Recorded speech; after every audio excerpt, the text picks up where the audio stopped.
900 సంవత్సరాల క్రితం 3 తరాల రాజులు కలిసి కష్టపడి కట్టించిన ఈ గుడిని 3 నిమిషాల్లో మనం చూసేద్దామా. కర్ణాటకలోని చిక్మంగళూరు నుంచి 25 కిలోమీటర్ల దూరంలో ఉన్న బేలూరు చెన్నకేశ్వర స్వామి టెంపుల్. మళ్ళీ చెప్తున్నాను, ఇది వేలూరు కాదు, బేలూరు, కర్ణాటక. 1117లో హోస్లేయులకి చోళులకి మధ్య యుద్ధంలో హోస్లేయులు గెలిచారంట. ఆ గెలుపుకి కారణంగా ఈ గుడిని నిర్మించడం మొదలు పెట్టారు.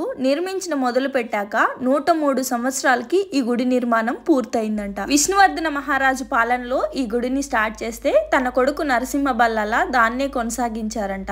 చివరకు తన మనవడైన వీరబల్లాల పాలనలో ఈ గుడి పూర్తయింది. ఈ గుడిలో విష్ణుమూర్తిని మోహిని అవతారంలో దర్శించుకోవచ్చు. విష్ణుమూర్తి మోహిని అవతారం ఎత్తి భస్మాసుని చంపిన ప్లేస్ ఇదే అని చెప్తూ ఉంటారు.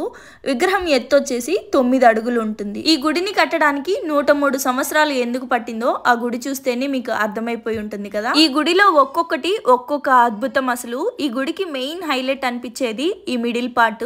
రివర్స్ లో గానీ మీరు గమనిస్తే శివలింగంలా అనిపిస్తుంది. ఈ గుడిని సోప్ స్టోన్ తో కట్టారంట. ఈ స్టోన్ ప్రత్యేకత ఏంటి అంటే ఆ స్టోన్ మట్టిలో ఉన్నప్పుడు సాఫ్ట్ గా ఉంటుంది.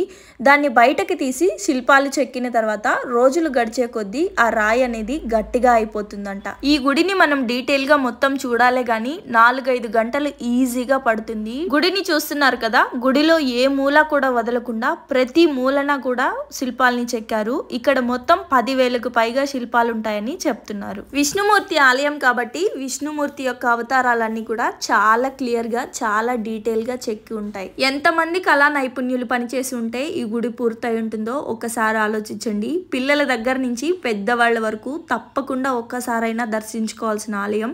చాలా అద్భుతంగా ఉంటుంది. ఈ గుడికి పక్కనే 2 చిన్న టెంపుల్స్ కూడా ఉంటాయి. శ్రీదేవి అలాగే భూదేవి. వారినే సౌమ్యనాయకి అలాగే రంగనాయకి అని కూడా పిలుస్తారు. అలాగే పక్కనే ఒక కళ్యాణ మండపం కూడా ఉంటుంది. శ్రీదేవి అలాగే భూదేవి టెంపుల్స్ ని అలాగే కళ్యాణ మండపాన్ని కూడా శ్రీకృష్ణ దేవరాయలు వారి కాలంలో నిర్మించారట. ఈ గుడికి కింద వరుసలో ఏనుగులు, 2వ వరుసలో సింహాలు, 3వ వరుసలో గుర్రాలు చెక్కి ఉంటాయి. మొత్తం 644 ఏనుగులు ఉంటాయంట.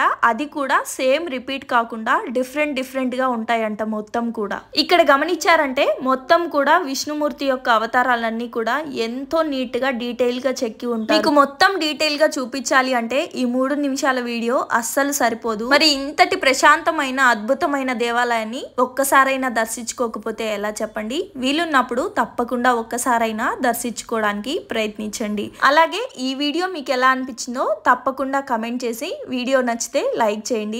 ఇలాంటి మరిన్ని వీడియోస్ కోసం మన ఛానల్ మీద ఒక కన్నేసి ఉంచండి. Thanks for watching.